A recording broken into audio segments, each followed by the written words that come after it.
tentang budaya positif. Kegiatan ini merupakan salah satu tugas aksi nyata yang harus saya lakukan dalam rangka pendidikan guru penggerak yang ada 9. Nah, seperti apakah budaya positif tersebut? Nah, sebelum ke budaya positif, ini merupakan materi yang akan saya jelaskan pada kegiatan berikut ini. Yang pertama yaitu mengenai teori kontrol, ya. Jadi sebelumnya kita harus mengetahui teori kontrol seperti apa. Kemudian disiplin positif, nilai-nilai kebajikan, motivasi intrinsik, hukuman dan penghargaan. Kemudian nanti akan terjadi pembentukan keyakinan kelas, kebutuhan dasar manusia, aspek kontrol guru dan segitiga restitusi. Nah, sekarang yang pertama itu mengenai teori kontrol. Boleh saya minta misalnya dua orang guru, Kak Dudi, Kak Tom, Kak Yun.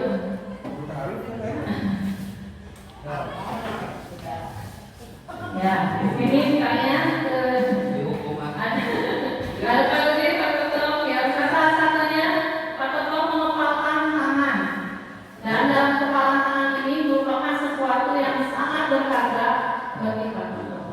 Nah, nanti Pak Dudi akan menggoda Pak Tom supaya mau membuka kepalan tangan ini. Boleh Pak Dudi melakukan apapun, mau menggeliti, mau mencuri, mau iming-iming uang, boleh uang, buka selama 30 detik.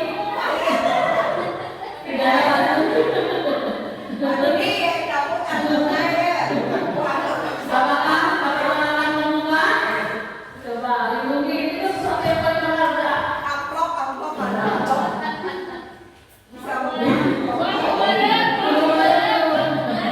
Nah, hitungnya 5, 4, 3, 2, 1. Nah, kata hasilnya Pak Toto tadi apa? Membuka atau masih menutup? Masih menutup. Ya, terima kasih Pak.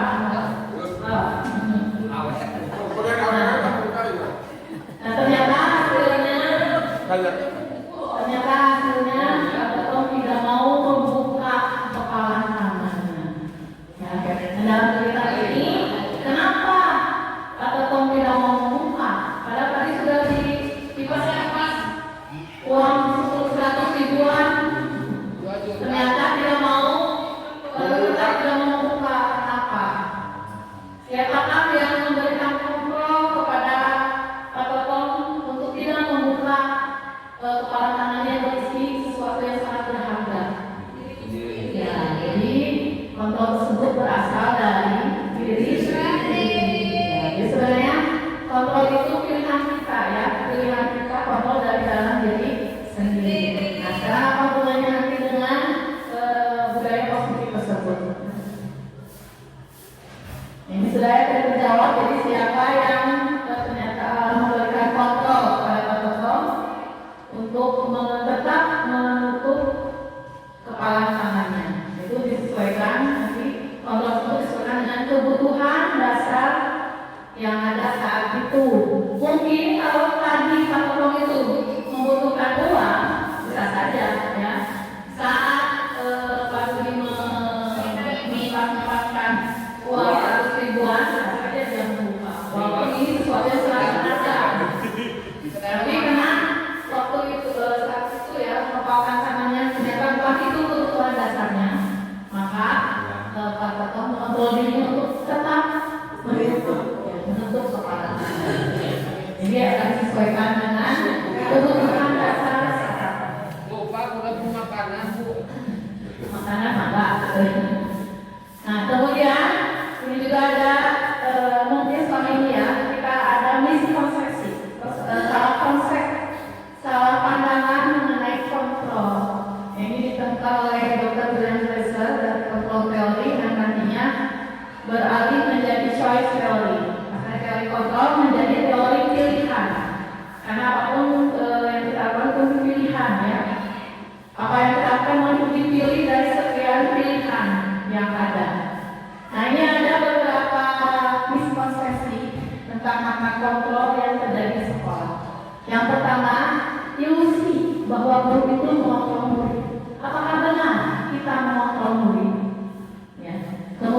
ilustrasi bahwa penguatan positif itu efektif dan bermanfaat.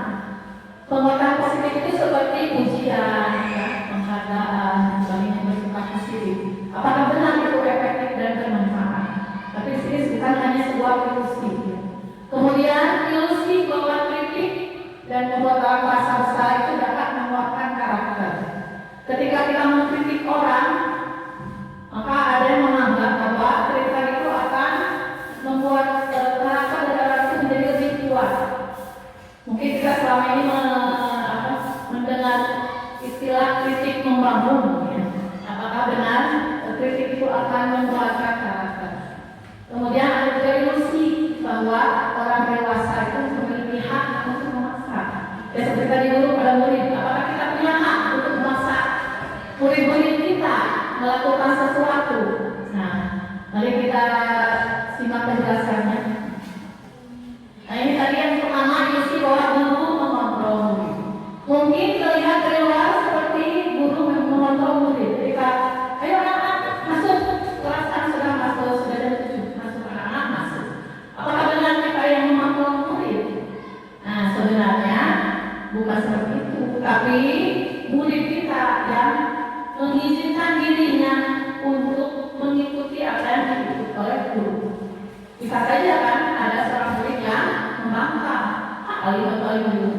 alim kalau tidak mau masuk sekarang mau nanti masihkan yang lain, masihkan yang sebagainya, kan bisa saja. Tapi ya karena ini si murid itu mengizinkan dirinya ya untuk dikontrol oleh gurunya, maka terlihatlah seperti guru yang mengontrol murid. Nah, itu mungkin sebuah ilusi bahwa sebenarnya kita bukan mengontrol murid, tapi si muridlah yang mengizinkan dirinya untuk dikontrol oleh guru. Yang kedua, ilusi bahwa semua penguatan positif efektif dan bermanfaat. Jadi misalnya tadi seperti pemberian penghargaan, pemberian hadiah, apakah benar itu efektif untuk supaya murid kita bisa mengikuti apa yang kita perintahkan, ya. Nah, ternyata memang mungkin untuk jangka waktu pendek bisa saja seorang murid itu ketika diberi penghargaan jadi lurus atau jadi meningkat prestasinya lebih baik. Tapi itu hanya dalam jangka pendek. Untuk jangka kedepannya maka akan terjadi ketergantungan. Saya mau lulus soalnya ada hadiah. Karena saya lulus karena dipuji oleh ibu bapak guru. Jadi hanya saat itu saja efektif. Kemudian yang selanjutnya, ilusi bahwa kritik dan membuat orang merasa bersalah dapat menguatkan karakter. Nah, misalnya ketika seorang anak dikritik oleh gurunya atas karyanya atau atas tindakannya, maka mungkin terlihat seperti anak itu nanti akan meningkatkan karakter baiknya. Padahal saat dikritik justru kita itu sedang mengetahui bahwa mereka itu gagal. Mereka itu akan menimbulkan penilaian buruk terhadap dirinya sendiri. Oh, gimana saya lupa.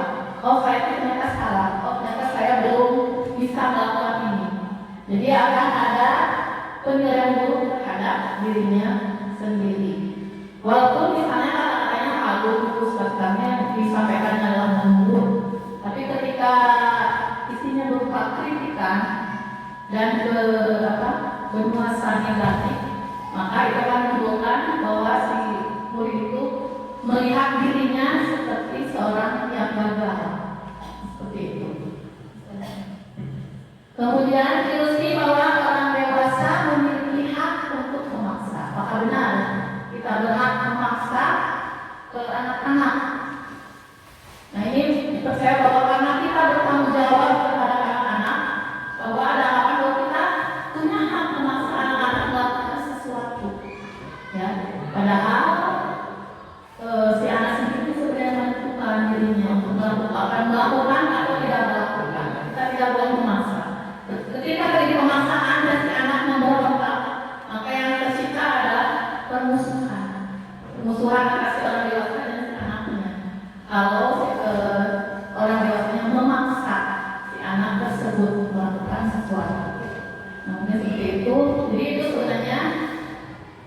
sebuah ilusi, ya, sebuah ilusi, sebuah miskonsepsi, sebuah kesalahan. Nah sekarang mari kita renungkan sama-sama. Kita akan menciptakan sebuah lingkungan positif. Maka kita lihat lagi, kita tinjau lagi, apakah penerapan disiplin kita sudah bisa menuju ke penciptaan lingkungan yang positif. Nah, untuk menuju lingkungan yang positif, maka harus ada penerapan disiplin. Disiplinnya disiplin yang positif. Ya. Sebenarnya apa disiplin positif tersebut? Nanti akan ada kaitannya dengan nilai-nilai kebajikan. Nah, sebelumnya kita lihat dari kita dulu sebelumnya mungkin bagaimana kita berperilaku, mengapa kita melakukan segala sesuatu. Apakah ketika misalnya seorang guru hadir tepat waktu di sekolah, apakah itu karena dorongan dari lingkungan atau dorongan dari dirinya sendiri, atau harus ada dorongan dari orang lain, atau karena ingin mendapat pujian, mendapat hadiah, atau mendapat penghargaan. Nah, jadi kita renungkan kembali mengapa kita melakukan perbuatan-perbuatan atau sikap-sikap seperti itu. Sekarang kita lihat ke makna kata disiplin, ya. Mungkin kalau kita mendengar kata disiplin, maka ada kaitannya dengan kata tertib, teratur, kepatuhan pada peraturan. Nanti juga akan ada konsekuensi berupa hukuman, dan juga nanti ada suasana ketidaknyamanan. Itu ketika kita melanggar, ketika kita tidak disiplin. Nah, mungkin itu yang kita kaitkan, ya, kalau mendengar kata disiplin. Nah, sebenarnya ini ada dari Bapak Mirza Deantara mengenai disiplin. Jadi disiplin itu di mana ada kemerdekaan, di situ harus ada disiplin yang kuat. Disiplin yang kuat itu berupa self disiplin, disiplin diri. Jadi diri kita sendiri yang mendisiplinkan diri kita sendiri yang mewajibkannya sekeras-kerasnya, ya, seperti itu. Maka itulah kita merdeka, dalam keadaan merdeka. Itu merupakan konsep disiplin dari Ki Hajar Dewantara, ya. Nah, pemikiran tersebut sejalan dengan seorang ahli pendidikan, juga seorang psikiater, itu bernama Dayang Gosen. Nah, Dayang Gosen menyatakan disiplin itu dari bahasa Latin, yang artinya disiplina, artinya belajar, juga disiplin, yang artinya murid atau pengikut. Jadi kata disiplin ini berawal dari para pengikut atau murid, dari murid Sokrates dan Plato, ya. Kalau itu Sokrates, Plato, ya, para ilmuwan, ya, para filsuf zaman dulu di Yunani. Nah, itu murid-muridnya mengikuti Sokrates dan Plato itu. Belajar itu karena ada dorongan dari diri mereka sendiri itu mengikuti ajaran dari Sokrates dan Plato. Mereka sendiri yang mengontrol diri mereka untuk belajar kepada Sokrates dan Plato. Maka muncullah kata disiplin. Kemudian disiplin juga berarti itu menunjukkan bahwa kita bertanggung jawab kepada diri kita sendiri atas apa yang sudah kita lakukan, ya. Maka ketika misalnya kita hadir tepat waktu, ya, hadir tepat waktu itu bertanggung jawabkan pada dirinya sendiri, bukan karena penghargaan, bukan karena apa, ya, bukan karena takut dimarahi dan sebagainya, tapi dia merasa bertanggung jawab pada dirinya sendiri. Maka kita sebagai pendidik, ya, harus bisa memunculkan motivasi intrinsik, yaitu motivasi yang berasal dari diri mereka sendiri, dari dirinya sendiri. Jadi murid-murid kita tuh disiplin atau melakukan taat pada aturan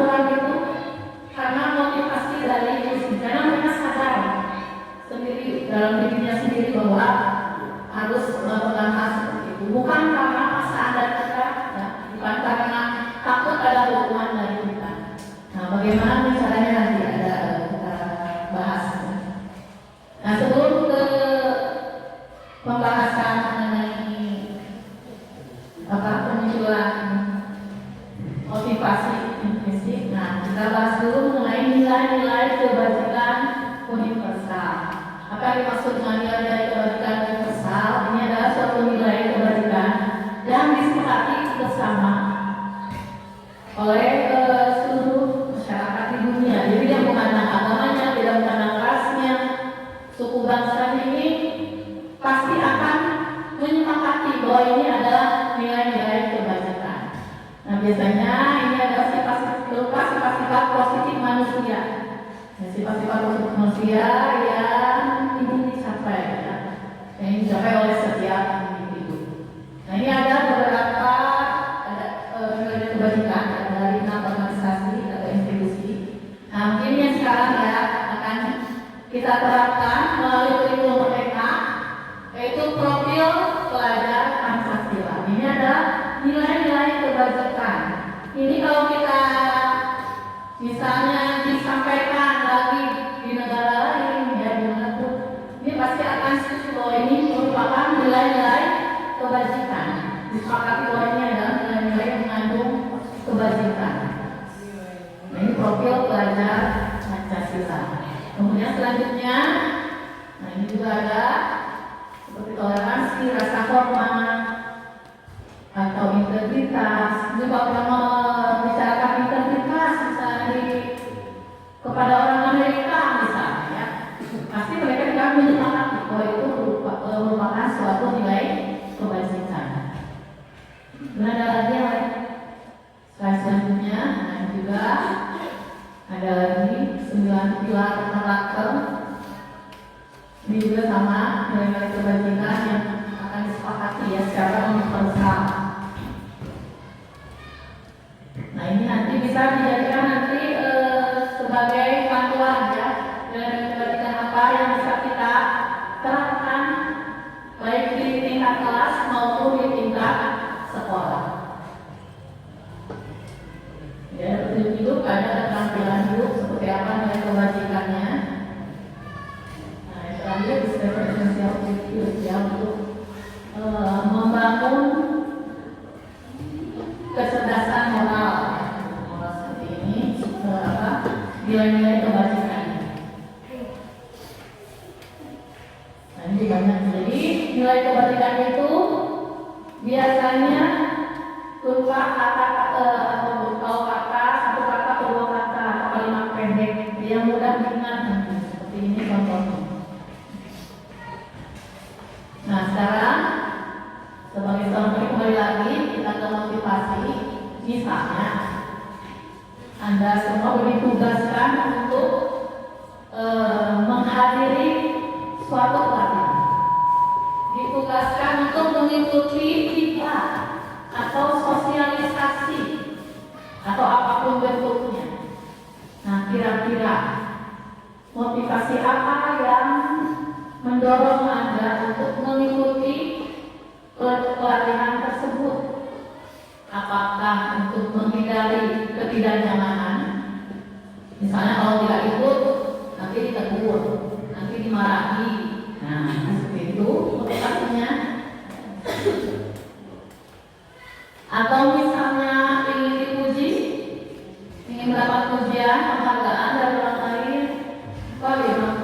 Wajah sosialisasi, bukan wajah sosialisasi. Nah, wajah sosialisasi ingin dapat pujian, aktif, nah, seperti itu. Seperti itu halnya misalnya dengan sosialisasi aktif. Nah, itu. Dan yang ketiga, mengikuti pelatihan itu karena Anda ingin terus belajar sepanjang hayat. Ada ilmu baru, ingin belajar, ingin tahu, ya. Apakah ingin seperti itu? Nah, kira-kira yang sudah mengikuti pelatihan, ketika disuruh ya, apakah hanya karena ingin mendapat sertifikat? Baru sertifikat kita ingin seperti itu. Nah, mungkin silakan ya dijawab tapi masing-masing motivasinya seperti apa. Tapi bisa saja, misalnya terjadi perubahan motivasi.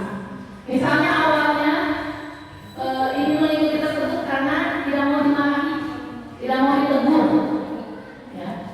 Apa pasal dengan akhirnya mengikuti pelatihan dulu terpaksa. Tapi bisa saja setelah mengikuti bisa di awal, oh ternyata materinya menarik, oh materinya bermanfaat. Nah bisa saja berubah motivasinya menjadi motivasi karena ada ingin belajar, ya, ingin mempelajari hal-hal yang baru, menghargai diri sendiri dengan menambah kemampuan, menambah pengetahuan akan hal-hal yang baru. Bisa saja terjadi perubahan seperti itu. Nah, mungkin seperti itu ya. Nah, sekarang bila misalnya di sekolah kita tidak ada aturan yang memberikan surat teguran bagi karyawan yang sering datang terlambat, atau tidak ada pula penghargaan untuk guru atau karyawan yang datang tepat waktu, apakah Bapak Ibu akan tetap datang tepat waktu untuk mengajar murid-murid Anda? Nah, jelaskan alasannya. Coba siapa? Bapak Ibu? Boleh? Kalau datang terlambat tidak ada hukuman, datang tepat waktu tidak dapat penghargaan. Nah, apakah akan tetap datang tepat waktu? Iya, tepat waktu.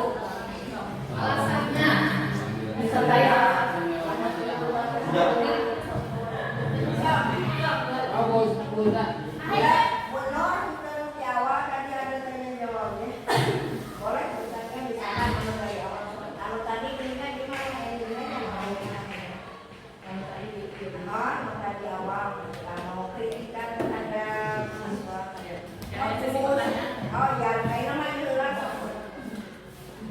Walaupun tidak ada aturan secara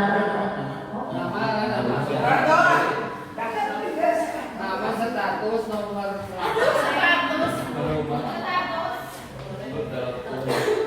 walaupun tidak ada aturan, mungkin saya akan datang tetap tepat waktu karena itu sudah menjadi suatu kewajiban, suatu amanah untuk kita untuk melaksanakan amanah dengan sebaik mungkin, itu seperti itu. Jadi tidak fokus terhadap aturan, karena sudah menjadi tanggung jawab kita sebagai seorang pendidik. Fokus, boleh kan?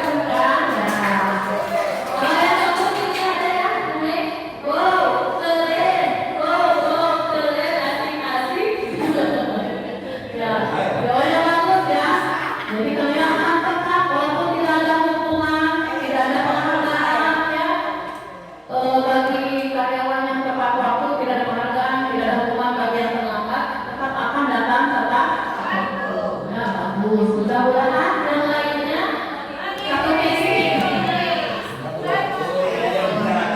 Mudah-mudahan satu visi ya, satu pemikiran ya.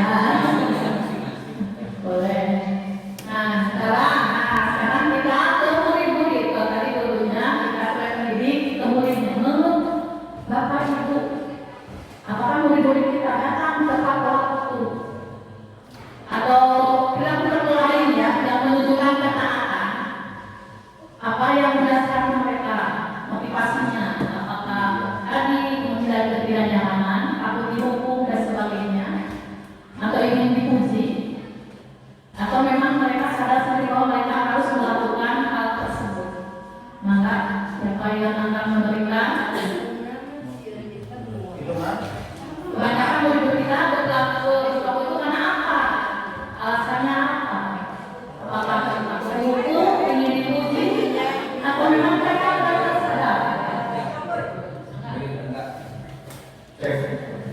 Assalamualaikum warahmatullahi wabarakatuh. Menurut saya sebagai guru yang saya lihat di anak-anak datang tepat waktu karena mereka ingin cepat ke sekolah dengan dua alasan. Satu, ingin ketemu dengan teman-temannya karena terlalu di rumah boring, sehingga si anak itu cepat ingin ke sekolah ada itu.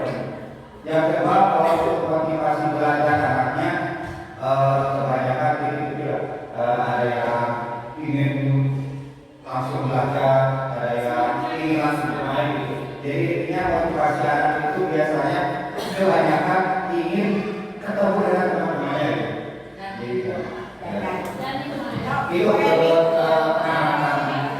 terima kasih. Apalagi belajar orang sekolah ya.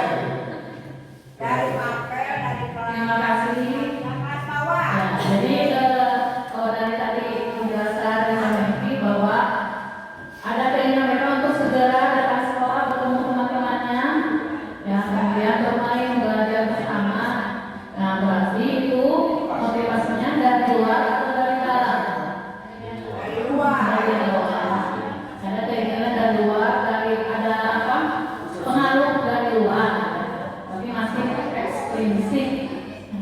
Berapa ada yang lain? Mungkin melihat ada yang akan dipuji. Budak kiamat datang kalau ingin dapat pujian, atau misalnya takut dihukum, maka untuk guru kelas mungkin silakan.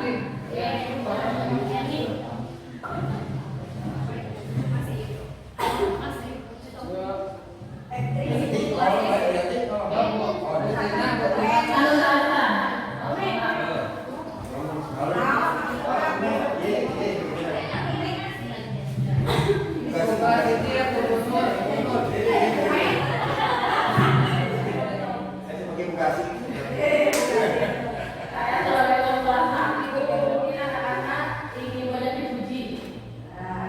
Ya, kita yang dipuji jadi dapat awal.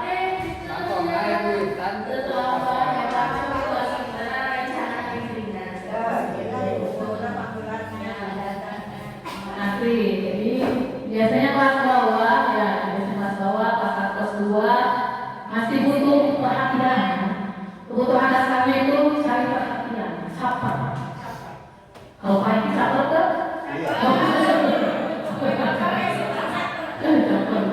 Ya bisa seperti itu. Kalau kelas atas mungkin kelas 4, 5, 6 kira-kira kebanyakan murid itu patuh pada aturan karena apa?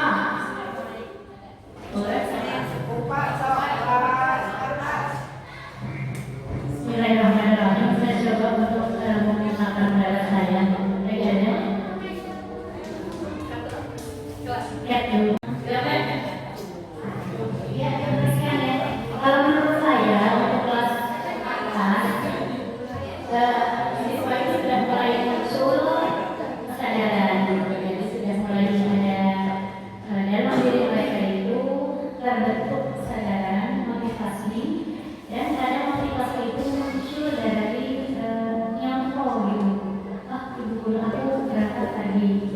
Motivasi itu dari apa namanya mencontoh terhadap lain itu muncul akhirnya terhadap siswa tersebut untuk menyadari dan sadar diri bahwa saya juga harus disiplin.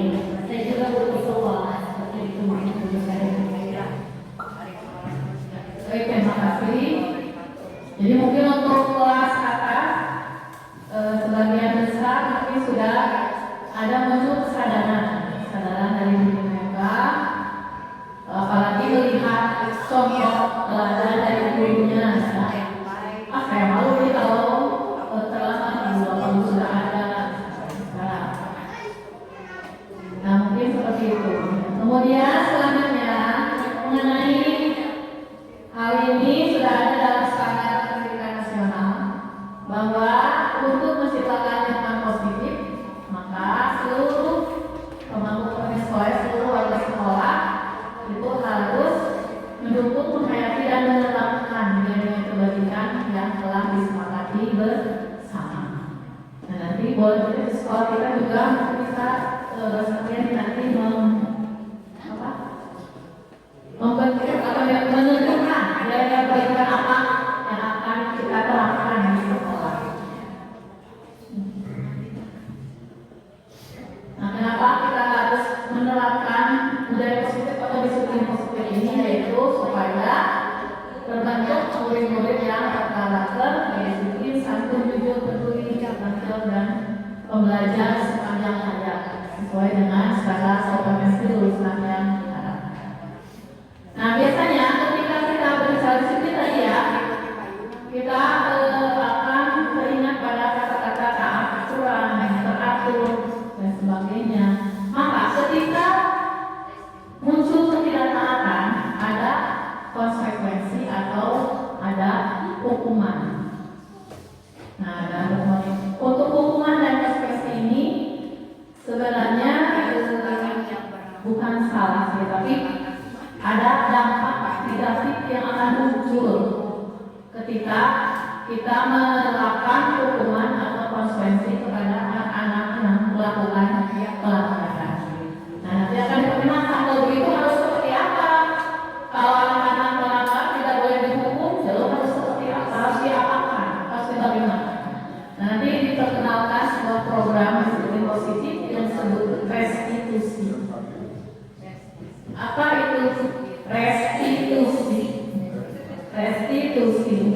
ini tahunya restitusi pajak mungkin ya, restitusi apa?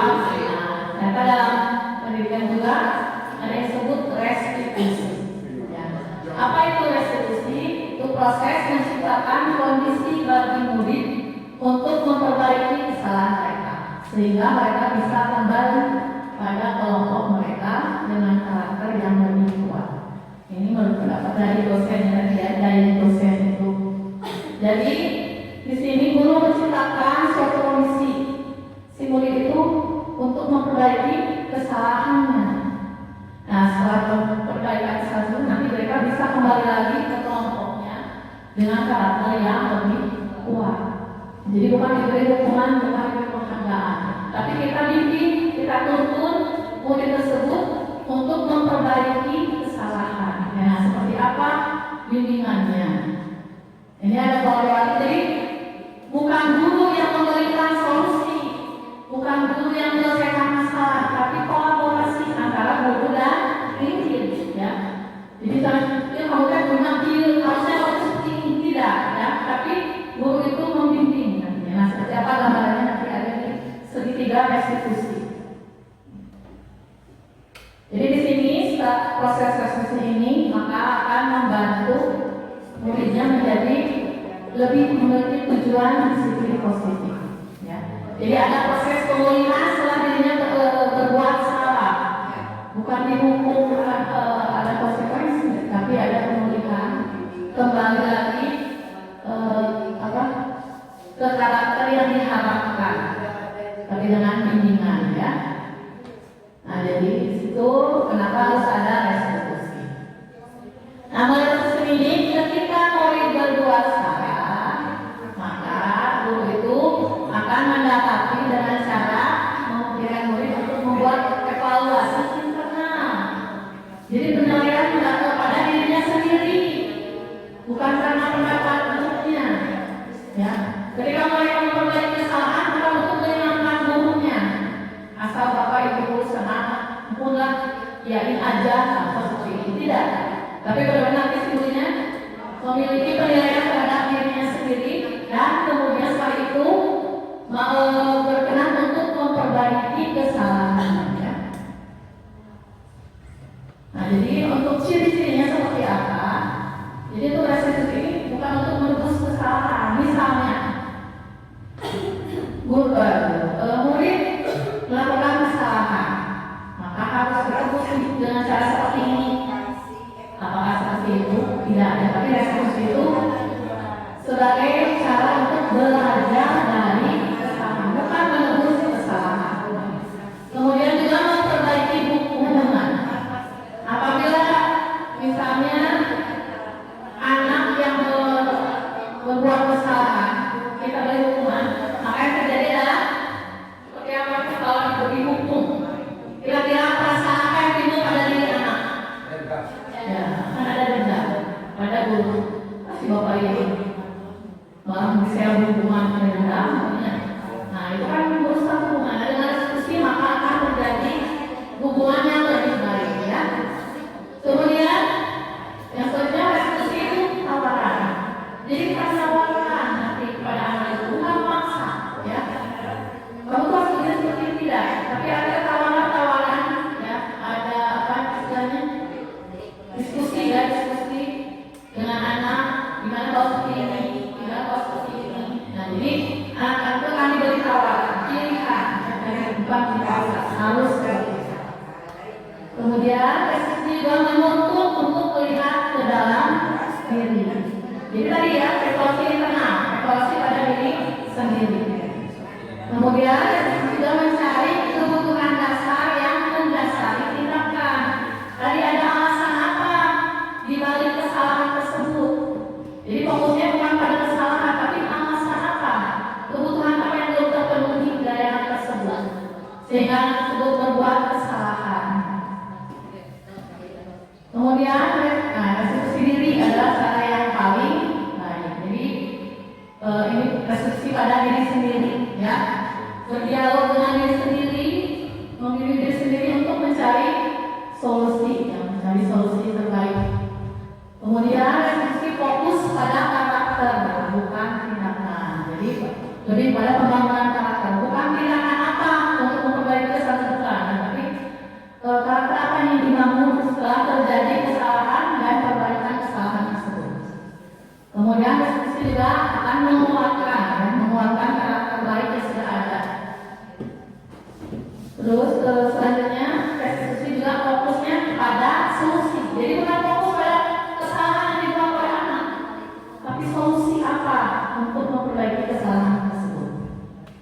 Dan yang terakhir sisi restitusi yaitu mengembalikan murid yang berbuat salah pada pelakunya. Kadang-kadang seorang anak yang berbuat salah, misalnya tiba-tiba bisa saja dijauhi oleh anak-anaknya, oleh anak yang lain, ya. Nah, maka setelah ada restitusi, setelah selesai proses restitusi, si murid tersebut akan kembali lagi kepada kelompoknya dalam keadaan yang sudah mengalami perbaikan karakter dan seperti itu. Nanti tadi sudah dijelaskan juga ya mengenai penguatan secara positif, ya, penguatan positif atau reinforcement positif berupa penghargaan ataupun yang negatif berupa hukuman.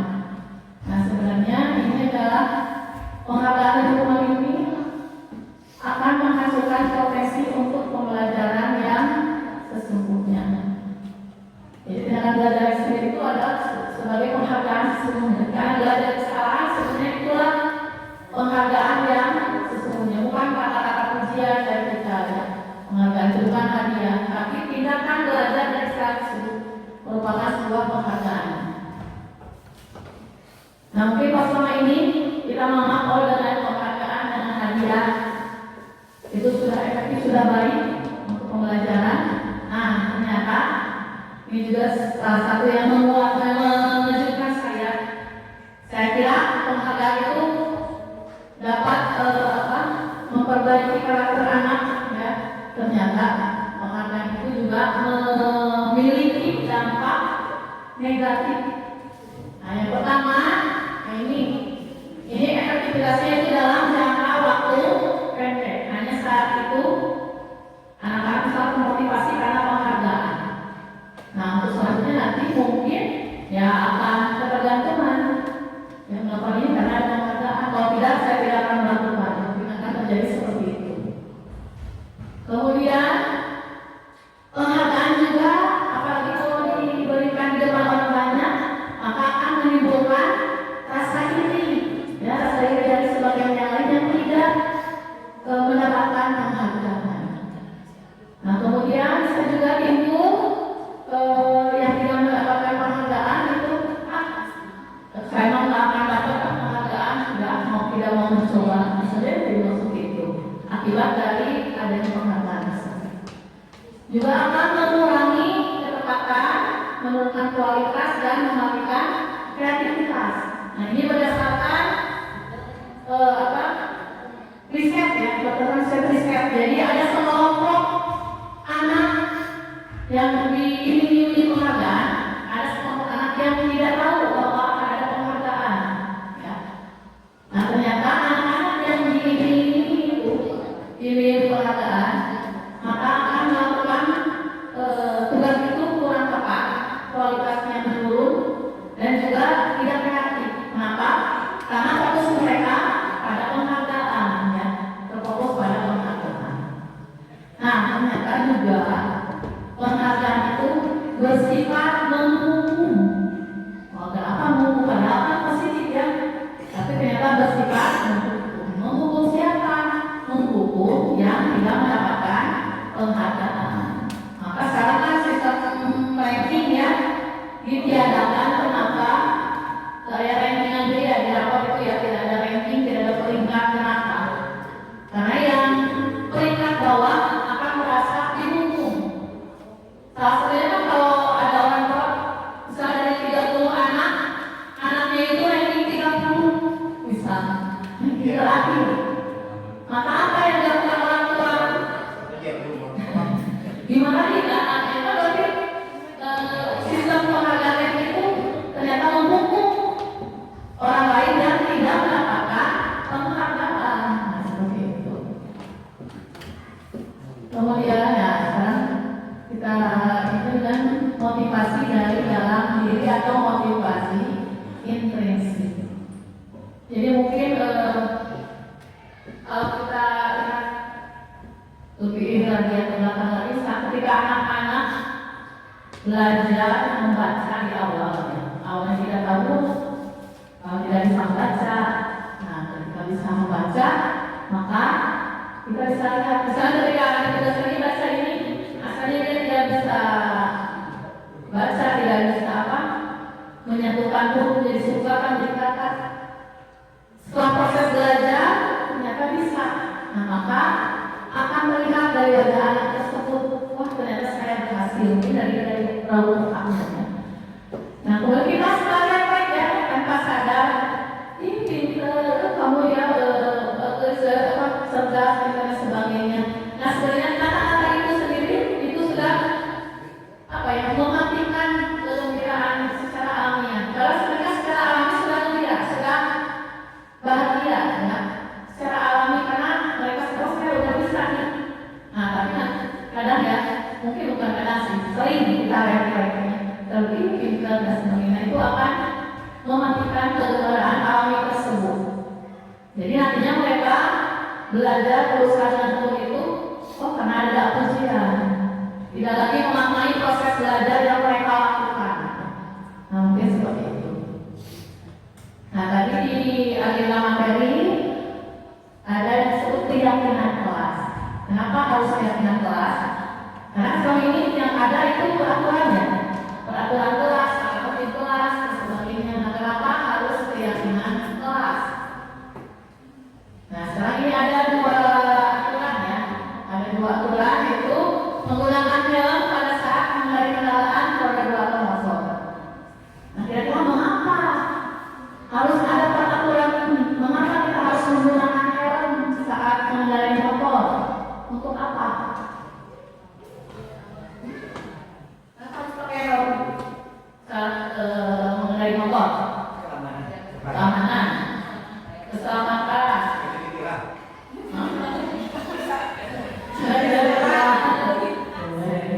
Berarti kalau dibilang kan tidak aman ya? Ya mungkin keamanan, keselamatan. Terus yang kedua, nah zaman-zaman COVID ya sebetulnya mudah-mudahan sampai sekarang juga bisa terus dilaksanakan.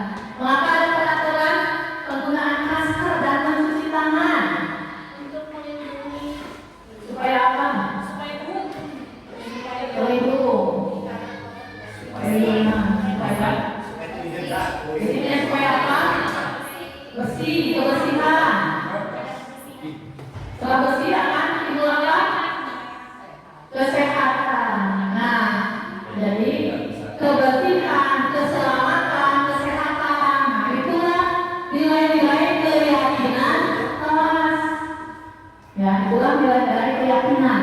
Dan nilai kebajikan yang menjadikan keyakinan. Nah, itu tadi ya, jadi tadi disebut keyakinan. Nilai-nilai kebajikan yang universal dan disepakati bersama ya, oleh berbagai latar belakang apapun. Jadi tadi ya kebersihan, keselamatan, kesehatan, keamanan itu merupakan keyakinan. Jadi seorang itu akan lebih tergerak dan semangat untuk menjalankan keyakinannya daripada hanya sekedar mengikuti serangkaian peraturan tertulis tanpa makna. Misalnya tadi aturannya menggunakan helm saat mengendarai motor. Apa sih makna dibalik? Kenapa sih harus pakai helm? Nah, jadi kan ada makna dibalik itu, nilai dibalik itu yaitu keselamatan, keamanan. Nah, itu yang harus dimaknai. Karena untuk keselamatan sendiri, bukan untuk gara-gara supaya tidak hilang, ya. Tapi untuk keselamatan. Jadi mungkin itu yang harus lebih digerakkan pada anak-anak ya, yaitu nilai keyakinan. Kemudian, nah kenapa tidak beraturan keyakinan? Nah ini program-programnya, tahapannya itu melihat kembali data kebajikan yang telah disebutkan. Jadi mungkin nanti kita buat data kebajikan, kita lihat lagi. Yang tadi kan banyak ya contoh-contoh. Nah kita lihat lagi, terus kita tentukan yang akan menjadikan perhatian utama dipilih nanti yang akan jadi pelajaran. Jangan terlalu banyak, karena mungkin kalau terlalu banyak nanti akan sulit untuk penerapannya. Ya. Jadi mungkin bisa sedikit-sedikit dulu 3 atau 5 nilai kewajiban atau keyakinan. Nah nanti kalau sudah beberapa tercapai bisa ditambah lagi atau diganti dengan nilai yang lain. Ya. Mungkin ini untuk prosesnya. Nah untuk pembentukan keyakinan sekolah atau kelas. Jadi kenapa tidak peraturan? Apa bedanya? Jadi keyakinan kelas itu bersifat lebih abstrak, sedangkan peraturan itu lebih rinci dan konkret. Jadi abstrak hanya satu kata, keamanan. Seperti apa sih aman itu kan abstrak, tidak terlihat. Keselamatan tidak terlihat ya secara konkret itu. Jadi itu bersifatnya lebih abstrak. Nah, sedangkan peraturan itu akan lebih rinci dan konkret. Misalnya tadi untuk keselamatan atau keamanan ya, menggunakan helm saat mengendarai motor itu kan lebih rinci, lebih konkret, terlihat nyata pakai helmnya, ya, mengendarai motornya harus pakai helm. Sedangkan kan keamanan keselamatannya tidak terlihat ya, bersifat abstrak. Kemudian keyakinan kelas berupa pernyataan universal yang disepakati tadi ya, sama secara universal. Kemudian pernyataan keyakinan kelas itu senantiasa dibuat dalam bentuk positif. Jadi kata-kata yang bernilai positif, yang bersifat positif. Keyakinan kelas juga nanti tidak terlalu banyak. Nah tadi ya, jadi terkait apa? Awak selatan ya, jangan selatan kali ini cepat-cepat menciptakan lingkungan positif. Maka kita menentukan keyakinan kelasnya sebanyak-banyaknya, tidak.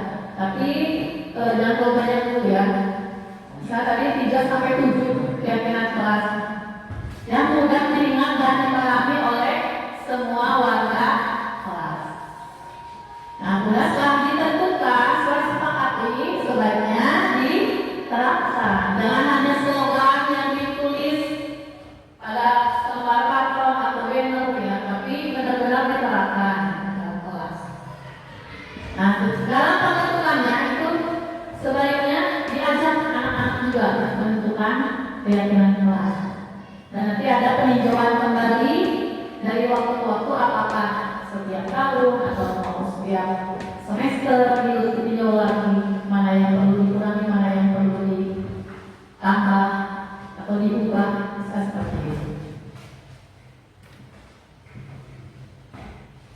Nah kemudian ini tadi ya, jadi semua warga sekolah atau murid-murid itu dipersilakan untuk surat pendapat tentang peraturan yang perlu disepakati di sekolah. Jadi dari peraturan dulu bisa, ya sudah ada kan peraturan, kira-kira peraturan apa yang harus kita terapkan di kelas. Nah, kemudian nanti ditulis, lalu nanti dikelompokkan dan nanti jadi satu, dalam satu keyakinan kelas, dalam satu nilai-nilai kebajikan seperti apa. Nah untuk peraturan kelasnya, karena kan SD itu misalnya tidak boleh berkata kasar. Itu kan anak-anak tidak, ya, kata-kata tidak boleh. Berarti kesannya negatif, ya. Nah itu harus diubah dulu ke bentuk positif. Berarti apa bentuk positif itu? Tidak boleh berkata kasar. Ubah menjadi bentuk positif. Jangan ada kata tidak. Ya, berkata dengan sopan atau menggunakan kata-kata yang baik, kata-kata yang santun. Jadi kita ubah dulu. Misalnya, jangan berlarian di dalam kelas. Bentuk positifnya, kan anak kelas 1 atau 2 biasanya tuh anak TK pada itu. Ya, berjalanlah di dalam kelas atau di lingkungan sekolah. Jadi kita kan kalau habis upacara itu mau kembali ke kelas, anak-anak pasti lari. Lari mereka kan. Itu sudah diubah. Ayo berjalan, sampai berjalan dengan tertib bisa saja. Nanti dikelompokkan menjadi nilai-nilai kebajikan. Kira-kira misalnya tadi berjalan dengan tertib di kelas atau di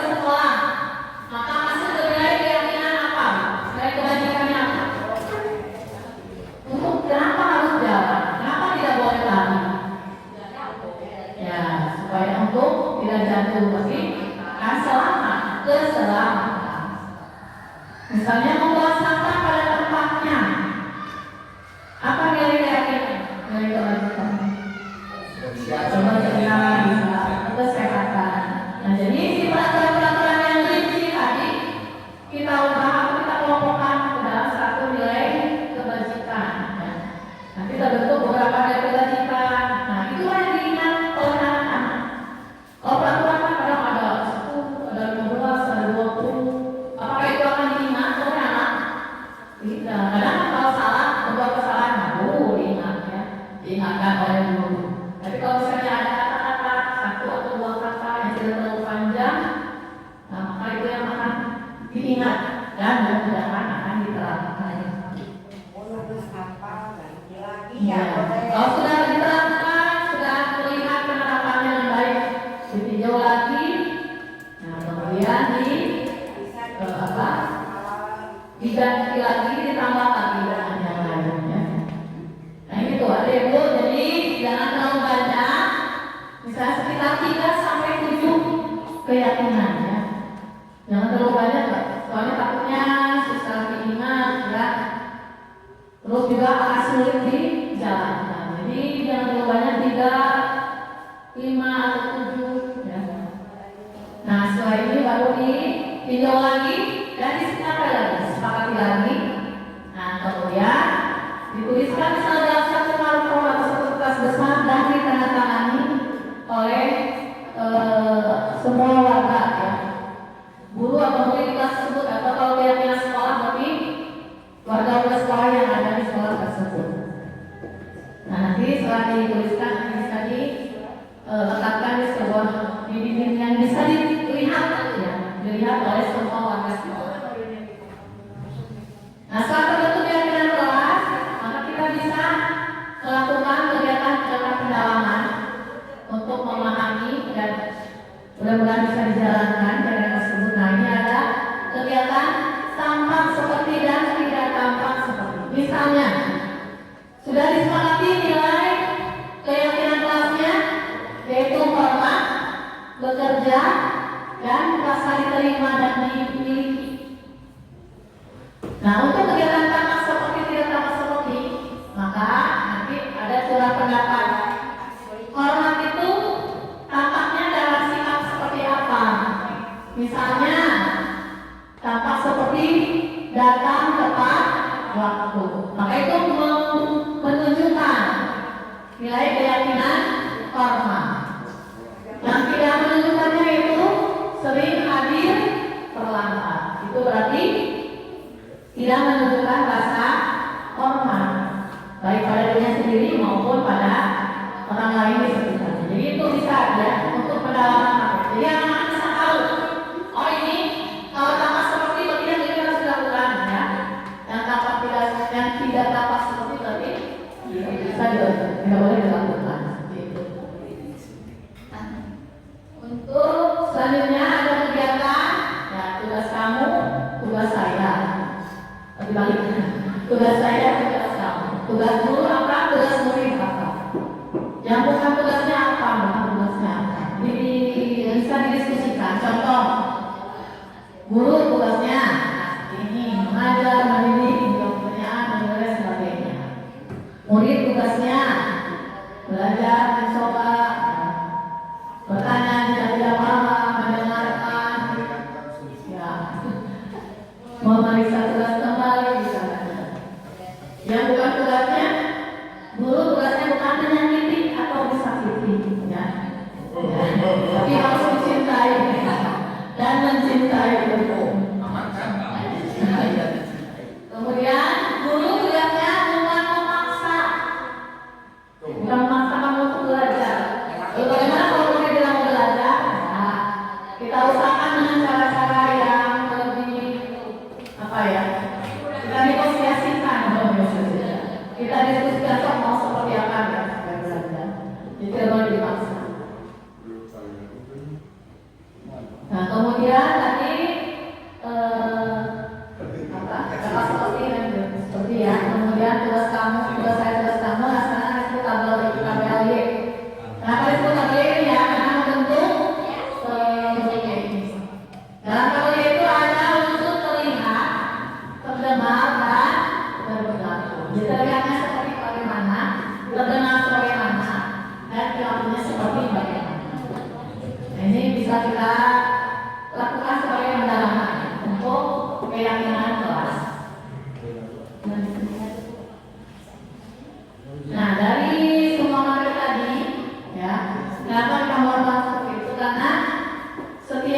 manusia, termasuk murid kita, itu memiliki kebutuhan dasar.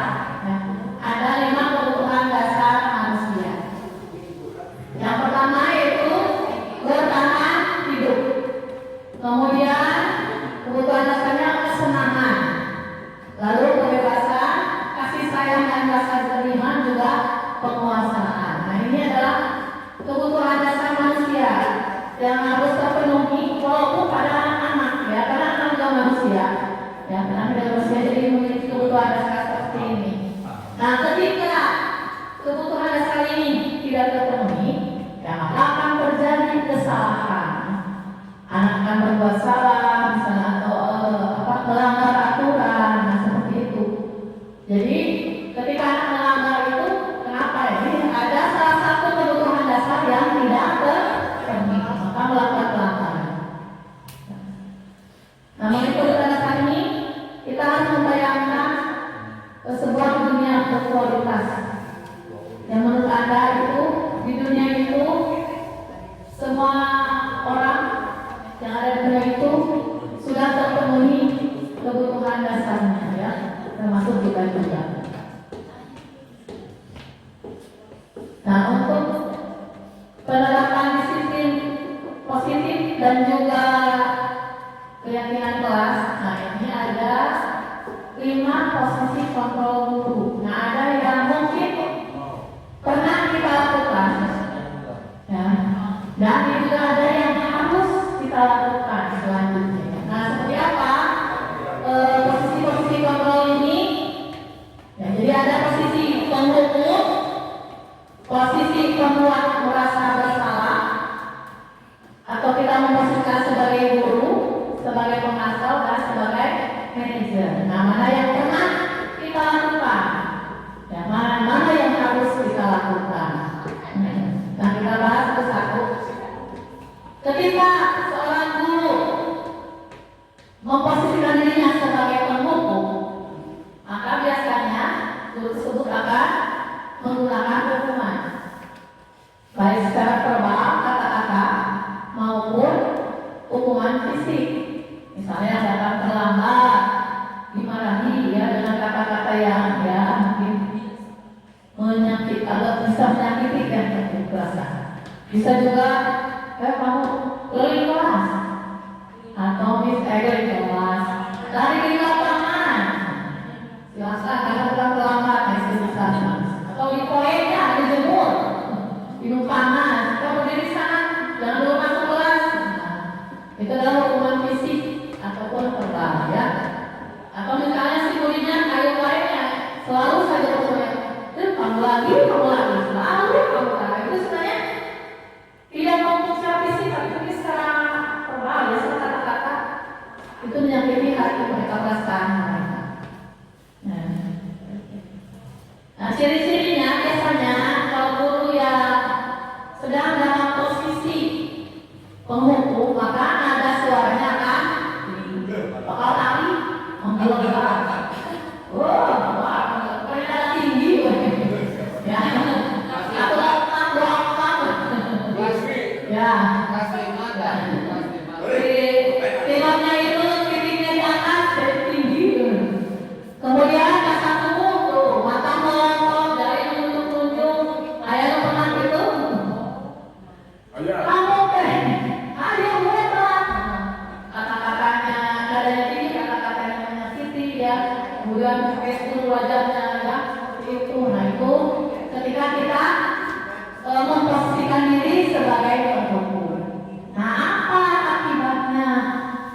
Nah, ini akibatnya akan timbul rasa marah, ya, dendam, atau apa istilah kalau dikerasin maka balik lagi kekerasan, seperti itu bisa saja, ya. Nah, itu bisa saja timbul dendam. Nah, tahu-tahu misalnya setelah menghukum, motornya banyak kempes, mobilnya dicoret-coret, dihukum lain, itu bapak ibu tersebut. Nah, itu akan menimbulkan hal-hal seperti itu, ya. Nah, posisi yang kedua itu pembuat rasa bersalah. Nah, kalau ini untuk suaranya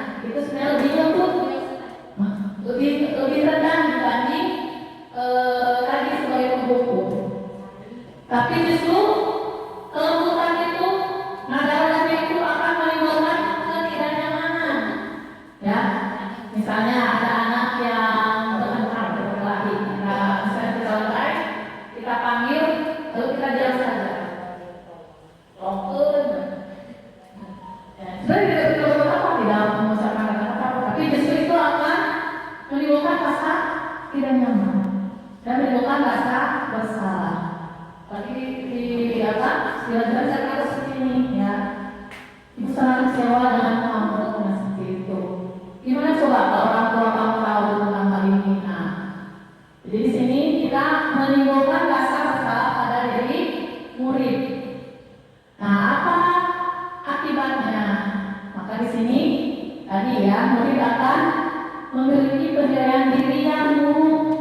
Oh, saya salah tuh. Kenapa gue bodoh? Salah wae. Jadi sehingga timbul rasa tidak berharga, ya, tidak menghargai dirinya sendiri. Karena terus-terusan dimunculkan rasa bersalahnya itu ya.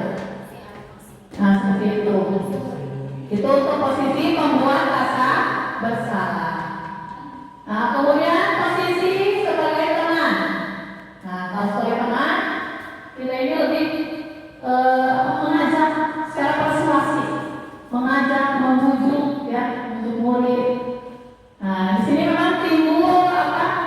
Hubungan yang baik, positifnya akan timbul antara guru dan murid itu akan terjalin dengan baik hubungannya, ya. Ayolah, bantu bapak, bantu ibu, ya, kerjakan tugasnya dengan baik, ya. Kalau enggak, nanti misal bapak ibu dimarahin sama bapak sama saya seperti itu. Jadi ada semacam teknik bimbingan antara guru dan murid, ya. Nah, negatifnya, saya kan pastinya menimbulkan hubungan baik, ya. Nah, negatifnya maka ketika guru tersebut tidak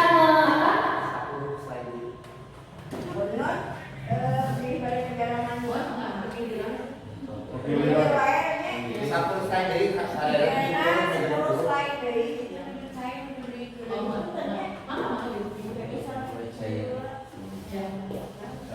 dua-duaan juga. Positifnya ketika kita posisikan sebagai teman, maka akan terjadi hubungan baik antara guru dan murid. Tapi ternyata ini juga menimbulkan negatif, ya. Jadi ketika misalnya si gurunya tidak lagi memberi bantuan, maka murid tersebut akan dikecewakan. Dari kemarin bapak ikut dan membantu saya, sekarang tidak. Nah, itu akan timbul rasa kecewa. Dan juga bisa timbul ketergantungan dari murid tersebut kepada murid tersebut. Jadi kepada murid tersebut kan baik hubungannya, ya, karena tadi posisinya sebagai teman. Tapi ternyata ketika mulai posisinya sebagai penghukum atau pembuat rasa bersalah, maka dia akan ada hubungan yang kurang baik dengan guru yang lain. Dia ada timbul ketergantungan. Nah, ini teman, ya, sebagai teman, maka suaranya biasanya ramah, ya, akrab. Mereka lihat posisinya sebagai teman, ya. Nah, hasilnya ini akrab dengan guru, tapi ketika ada masalah maka ya hanya akan mengandalkan guru tersebut untuk membantunya. Ya. Belum tentu pada guru yang lain akan seperti itu. Nah, itu yang terjadi kalau posisi kita sebagai teman. Nah, kemudian posisi yang selanjutnya sebagai pemantau, ya. Memantau berarti mengawasi. Ya, pada saat mengawasi, ya, tanggung jawabnya mengawasi perilaku dari orang-orang yang kita awasi. Nah, kalau kita posisinya sebagai pemantau, maka kita akan mengingatkan anak-anak pada peraturan. Peraturannya apa? Lalu kalau peraturan konsekuensinya apa? Memang kita tidak langsung menghukum anak, ya, tapi kita seperti menuntut anak bahwa menilai dirinya sebagai orang yang salah karena tidak mematuhi peraturan yang sudah ada, ya. Jadi ini menunjukkan bahwa tadi guru itu merasa bertanggung jawab dalam mengontrol murid, padahal itu hanya sebuah ilusi, ya. Nah, itu kalau posisi kita sebagai ini untuk nada suaranya ya. Ketika menjadi pemantau biasanya suaranya datar, kemudian bahasa tubuhnya formal. Jadi datar-datar saja, wajahnya tidak akrab, tapi tidak juga menunjukkan kemarahan ya. Itu pada saat jadi pemantau. Nah, dari saat jadi pemantau hasilnya maka murid dipaksa untuk memahami konsekuensinya yang harus dihadapi ketika melanggar aturan di sekolah. Nah, yang terakhir yaitu sebagai manajer. Pada posisi ini maka guru bersama-sama dengan murid ya. Itu gurunya akan mempersilakan murid mempertanggungjawabkan perilakunya ya. Jadi yang ditekankannya yaitu pada kemampuan murid untuk menilai diri sendiri, bukan untuk menuntut murid pada konsekuensi yang harus dihadapi ya. Tapi si guru ini harus bisa menuntut murid memperbaiki kesalahan yang ada. Nah, ini kata-kata ciri-ciri ya, ciri-ciri kata-kata yang diucapkan oleh seorang manajer, guru sebagai manajer. Nah, ini misalnya kita sudah ada keyakinan kelas ya, yang sudah dibentuk tadi. Nah, kita kembalikan lagi kepada anak-anaknya ya. Apa yang kita yakini? Apakah kamu meyakininya? Ya, seperti itu. Jadi kita menuntut anak sadar secara internal bahwa ada keyakinan yang sudah dia langgar dan dia harus berusaha memperbaikinya. Tapi perbaikan itu harus timbul dari diri sendiri. Nah, seperti itu untuk posisi manajer. Nah, dan diharapkan ya bahwa diharapkan guru itu memposisikan dirinya sebagai manajer. Jadi jangan sebagai penghukum atau pembuat rasa bersalah. Nah, diusahakan bisa sebagai seorang manajer. Nah, ini contoh-contoh ya percakapan ketika guru berposisi sebagai manajer. Jadi bernada suara yang tulus, bahasa tubuhnya tidak kaku, dan lebih mendekat ke murid. Jadi ini kasusnya adik ini datang seorang terlambat ke sekolah. Jadi jangan langsung adik kamu sudah berbuat salah, sudah melanggar aturan seperti itu, tapi ditanyakan, adik apakah kamu tahu sekarang jam berapa masuk sekolah harusnya? Oh, nah seperti ini nanti si adik itu akan sadar ya, sadar sendirinya. Oh ya Pak, masuknya jam 7, sekarang jam berapa? Misalnya jam 7 lebih. Nah, oke, jadi kamu itu bagaimana? Oh, saya sudah berbuat salah, ya saya terlambat, ya dan sebagainya. Nah, itu posisi sebagai manajer. Jadi sebagai manajer diusahakan kita itu nada suara dan sikap kita itu harus tulus ya. Tidak usah meninggikan nada suara ya. Tidak usah menunjuk-nunjuk jari. Ya, terkasar pinggang sangkainya. Nah, biasa saja nanti kita ngobrol ya dari hati ke hati sehingga nanti anak dibimbing untuk mencari solusinya bersama ya. Jadi si guru ini ketika dalam posisi manajer itu mengembalikan tanggung jawab pada murid. Jadi tanggung jawabnya pada murid, bukan kita yang bertanggung jawab untuk mengontrol murid, tapi tanggung jawab itu ada dalam diri murid itu sendiri untuk mencari solusi, mencari jalan keluar. Tapi tetap dengan bimbingan guru, dengan pertanyaan-pertanyaan tadi ya. Nah, dalam sebagai manajer itu ada 3 tahap, makanya disebut segitiga restitusi. Yang pertama yaitu menstabilkan identitas, lalu yang kedua validasi tindakan yang salah, dan yang ketiga menanyakan keyakinan. Nah, pada saat menstabilkan identitas, nah ini biasanya kata-kata yang diucapkan oleh guru. Setiap orang pasti pernah melakukan kesalahan. juga pernah loh bisa seperti itu ya. Jadi atau misalnya manusia memang tepatnya berbuat salah, jadi wajar kamu berbuat salah. Kita stabilkan identitas ya. Bahwa kita sebagai manusia itu wajar berbuat salah. Nah setelah stabil, setelah emosinya stabil, stabil, maka kita lanjut kedua, yaitu validasi tindakan yang salah. Kenapa tindakan yang salah itu validasi? Maksudnya validasi itu yaitu ditanyakan kenapa kamu berbuat itu, apa alasannya? Kira-kira apa yang ingin kamu dapatkan dengan berbuat kesalahan tersebut? Jadi tidak fokus pada kesalahan ya tadi, tapi fokus pada alasan. Kemudian setelah itu yang ketiga, kita kembali lagi ke keyakinan kelas yang sudah disepakati. Kira-kira apa yang sudah kita yakini keyakinan kelasnya? Apa yang sudah dilanggar? Kita kembalikan lagi.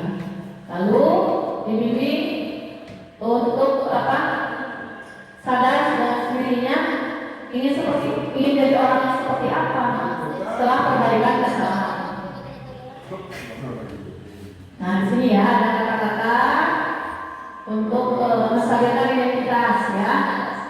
Jadi jangan sampai ketika anak berbuat salah itu maka akan tercipta identitas gagal ya. Tapi dari gagal itu bisa diubah nanti menjadi identitas orang yang sukses ya. Itu dalam menstabilkan identitas.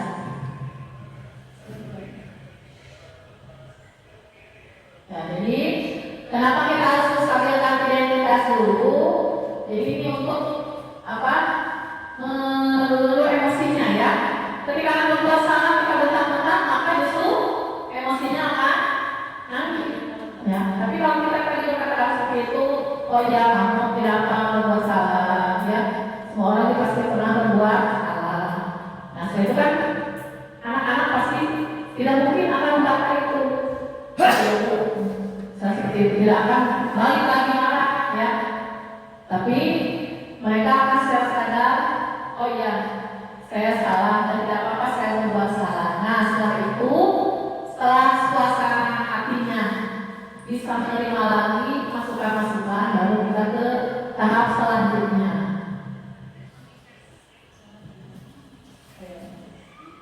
Nah sebelum takutnya, kenapa kita tidak boleh membuat anak merasa bersalah? Yang pertama, rasa bersalah itu akan menguras energi. Terus saja memikirkan kesalahan, biasanya kan kita akan malas mengerjakan apapun ya, kayak memikirkan kesalahan ya. Nah itu jadi akan menguras energi. Kemudian yang kedua, ketika kita merasa bersalah maka akan tercipta rasa kecewa pada diri sendiri karena merasa gagal ya. Nah dalam kondisi ini maka akan lebih cenderung menyalahkan orang lain daripada mencari solusi. Kemudian yang ketiga, rasa bersalah ini akan mengunci kita pada masa lalu terus kesalahan padahal itu kan di masa lalu kesalahan ya, walaupun misalnya setengah jam yang lalu atau 1 jam yang lalu.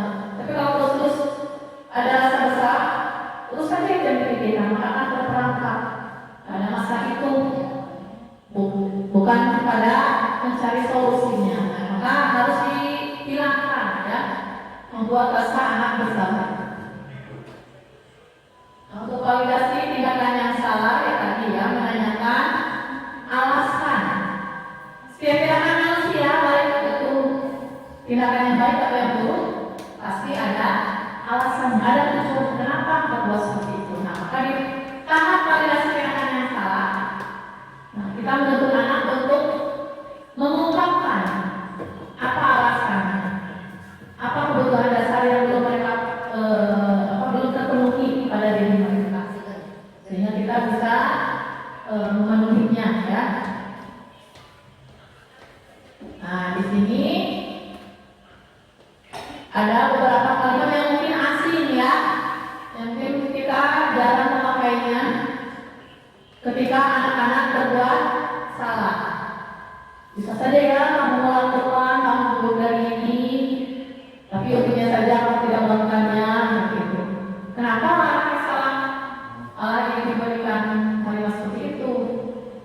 Nah justru ini untuk nantinya mengungkap alasan dibalik tindakan mereka.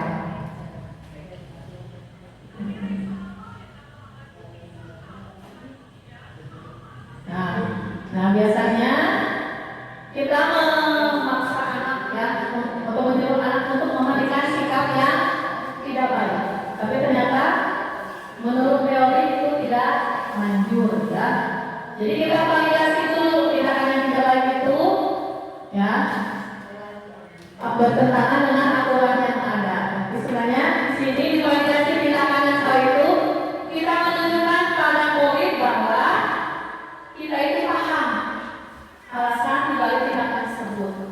Nah dengan murid melihat oh si ibu atau bapak itu sudah paham kenapa saya berbuat ini, maka nantinya ya murid itu akan lebih mudah menerima masukan-masukan saran ya untuk mencari solusi terbaik dalam memperbaiki kesalahan tersebut. Nah yang ketiga yaitu tadi perhatikan menanyakan keyakinan ya. Setelah langkah 1 dan 2 terlewati, maka si anak itu sudah siap dihubungkan dengan nilai-nilai yang sudah dipercaya ya. Itu percaya nilai yang menunjukkan bahwa dia menjadi seperti orang yang seperti itu. Nah dia dihubungkan dengan keyakinan kelas yang sudah terbentuk ya, yang sudah terbentuk sebelumnya. Jadi kita ingatkan lagi dengan keyakinan kelas yang sudah disepakati bersama. Nah ini kita katakan tadi ya. Kemudian, nah ini dalam tahap menanyakan keyakinan. Jadi kita tanyakan ke anak, kamu itu nantinya ingin jadi seperti apa orang lain? Oh, jadi orang lain harus seperti apa? Tidak ada kata sopan, tidak menyakiti orang lain dan sebagainya. Nah, seperti itu. Ya. Jadi kita mau punya anak supaya fokus pada gambaran tersebut. Bahwa kedepannya saya ingin jadi orang seperti ini. Jadi jangan fokus pada kesalahan. Ya sudah, terima kasih. Nah mungkin seperti itu. Jadi untuk menerapkan disiplin positif dalam rangka menciptakan lingkungan positif. Nah maka salah satu caranya itu dengan membentuk keyakinan kelas atau sekolah.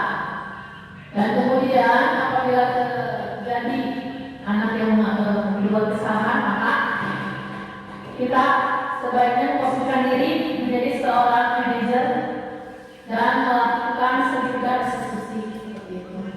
Nah untuk ini ya sebagai contoh pembentukan keyakinan kelas.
Kebajikan itu kebaikan.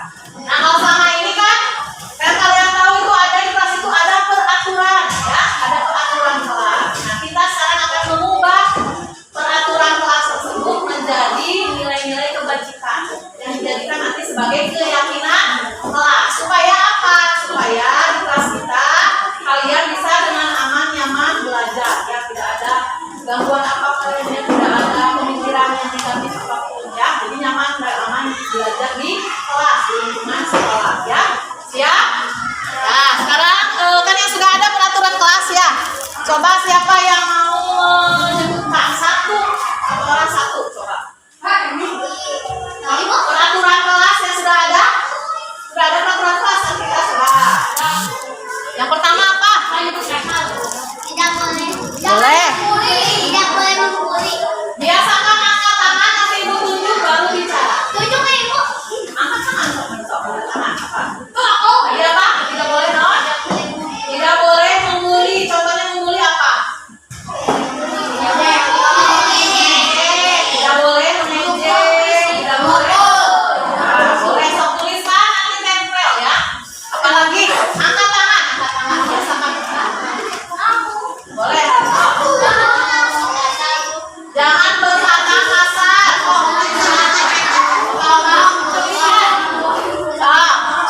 Siapa lagi? Tidak boleh berkata kasar. Kasar kita.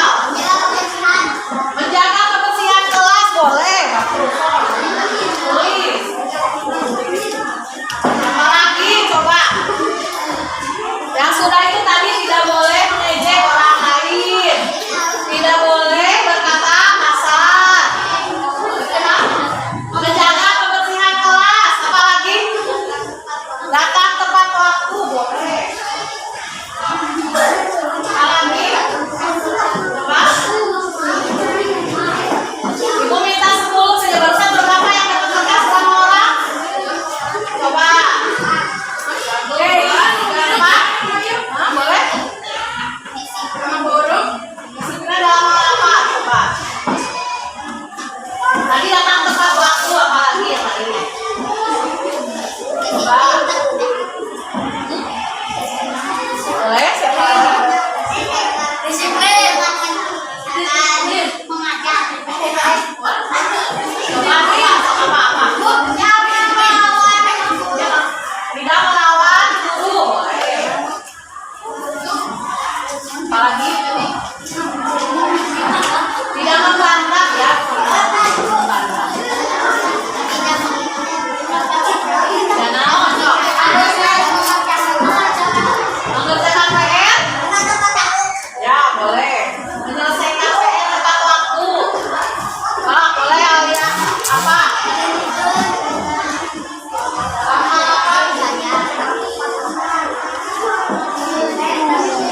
Tidak bicara.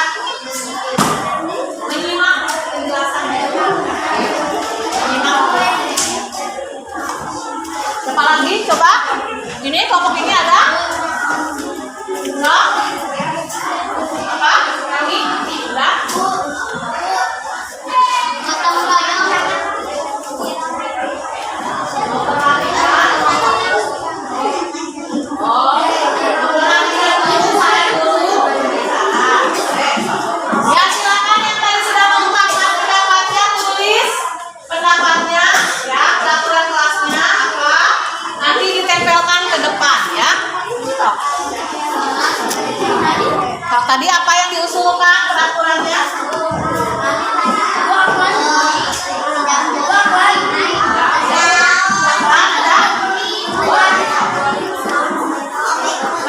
Tuliskan. Silakan tuliskan nanti kalau sudah. Tadi yang di apa? Diajukan tadi apa? Yang sudah menuliskan ya tadi peraturannya. Silakan ke depan tempelkan.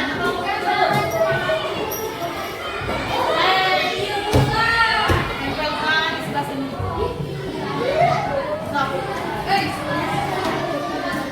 Boleh ada apa tadi? Dia? Anehnya, Bu. Ya, ya.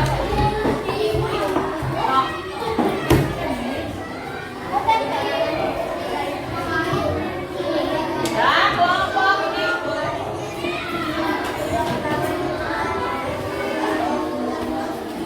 Lanjut lagi kelompok satu.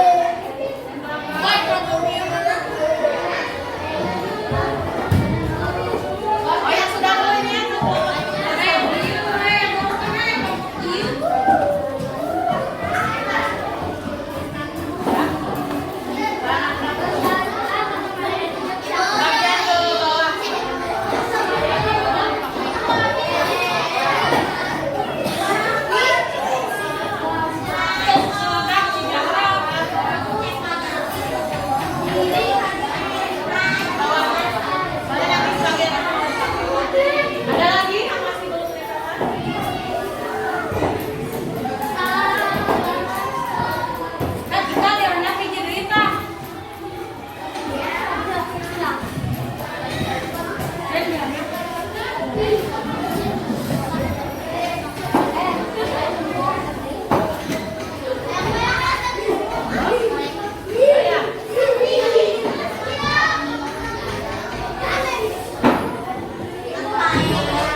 jangan di rumah. Karena PR itu pekerjaan rumah, betul? Nah, apa? Jadi ketika diberi PR tugas itu harus diselesaikan tepat waktu, ya, harus tepat waktu. Berarti dari sini nilai apa dari kegiatan ini mengerjakan PR tepat waktu? Kalau yang tepat waktu berarti apa sifatnya? Gimana sifatnya? Baik. Disiplin. Kita sudah ada satu nilai, ya, disiplin. Atau boleh juga tanggung jawab. Artinya tanggung jawab, diberi tugas maka diselesaikan tepat waktu, ya. Disiplin boleh tanggung jawab. Kemudian membantu teman atau guru yang sedang kesusahan. Apa itu? Berarti saling menolong. Karena suka menolong, saling menolong berarti punya rasa apa? Punya rasa kasih sayang. Ada nilai kasih sayang.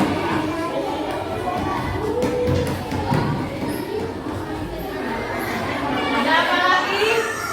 Di sini tidak boleh mengejek. Berarti kita ubah dulu. Jangan ada kata tidak boleh, dengan ada kata jangan. Tidak boleh mengejek berarti harus berkata yang Baik. baik, ya. Berkata menggunakan kata-kata yang baik. Terus apa lagi?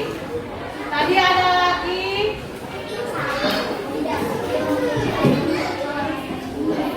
jangan berkata kasar, berarti harus berkata yang baik, yang sopan, ya. Berarti ada nilai sopan santun, ya. Kemudian sini jangan membantah guru dan kepada orang tua, berarti ada nilai apa? Kepada guru, kepada orang tua tidak membantah, tapi taat, berarti nilai apa? Taat berarti apa nilainya? Ketaatan atau kepatuhan, ya. Taat, ya, selama kalian juga harus, tapi harus berpikir juga apakah yang ditugaskan atau yang dibicarakan guru atau orang tua itu baik atau tidak, ya. Kalau disuruh yang baik jangan taat, ya. Tapi kalau insya Allah, tapi ya kalau guru orang tua pasti menyuruh pada hal-hal yang baik, ya. Kemudian ada lagi menjaga kebersihan kelas, ya. Terus jangan membuang sampah sembarangan. Berarti ada nilai apa? Nilai disiplin. Bisa ada lagi? Kalau kelasnya dijaga kebersihan maka akan menjadi orang-orang yang di dalamnya akan badannya akan jadi ada nilai kesehatan, ya. Kalau kita sehat maka pasti akan menjaga kebersihan. Nah, jadi sudah ada berapa nilai keyakinan? Ada berapa? Coba hitung. Ada 5. Ada nilai apa saja? Disiplin, kasih sayang, nah, ya. Kalau kalian mendengarkan ini akan susah, ya, karena baru panjang, satu kurang panjang, ya. Akan susah. Nah, yang ingat ini bahwa di kelas kita, sudah dengarkan, kita sudah yakin bahwa kita harus apa? Disiplin, terus memberikan kasih sayang, terus sopan santun, ada nilai ketaatan dan ada nilai. Nah, nantinya kalau disiplin berarti kita harus datang apa? Tepat waktu. Kalau datangnya terlambat berarti sudah melanggar nilai keyakinan dari disiplin di kelas kita. Kalau kita sudah meyakini kan kita harus disiplin. Ya, jadi ini ingat-ingat. Sudah jadikan keyakinan di kelas kita harus disiplin, memberikan kasih sayang.